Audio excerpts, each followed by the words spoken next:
En estos momentos nuestra comunidad autónoma lamentablemente es de las comunidades que más impuestos paga. Hemos asistido en estos días a aprobación de presupuestos de estas comunidades autónomas, donde se ha percibido, incluso han hecho comunidades autónomas gobernadas, algunas de ellas también por el Partido Socialista, la bajada de impuestos, y aquí en Aragón, lejos de rebajar esa carga fiscal, pues seguimos con un atraco impositivo a los aragoneses, donde además lo más lamentable de todo ello es que no se ve reflejado en una mejora de los servicios públicos. ¿Dónde está el dinero de los aragoneses? ¿Por qué ese esfuerzo que han tenido que hacer con cargo al ahorro de los aragoneses no se ha visto reflejado luego en una mejora de servicios? La educación no está mejor, la sanidad tampoco las prestaciones sociales. ¿Dónde está esa renta básica que tanto justificó el llegar a un acuerdo entre los partidos de izquierda? Y desde luego no podemos destacar nada bueno, porque no hay ni un solo proyecto que los aragoneses puedan destacar que ha llevado a cabo adelante el gobierno de Alambán, donde lo que han hecho ha sido introducir elementos de discordia donde nunca había habido problemas. Fue el caso de la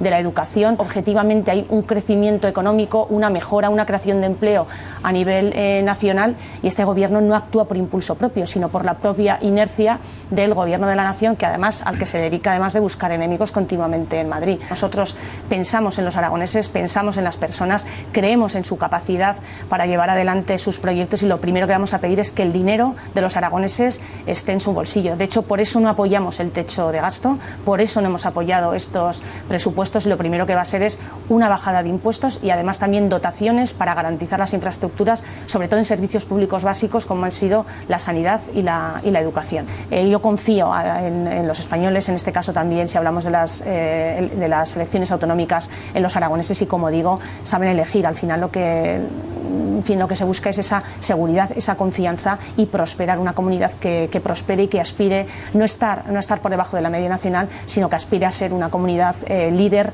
en el conjunto de España. Y yo creo que en estos momentos el Partido Popular es el único que puede garantizar esa seguridad y transmitir esa confianza a los aragoneses.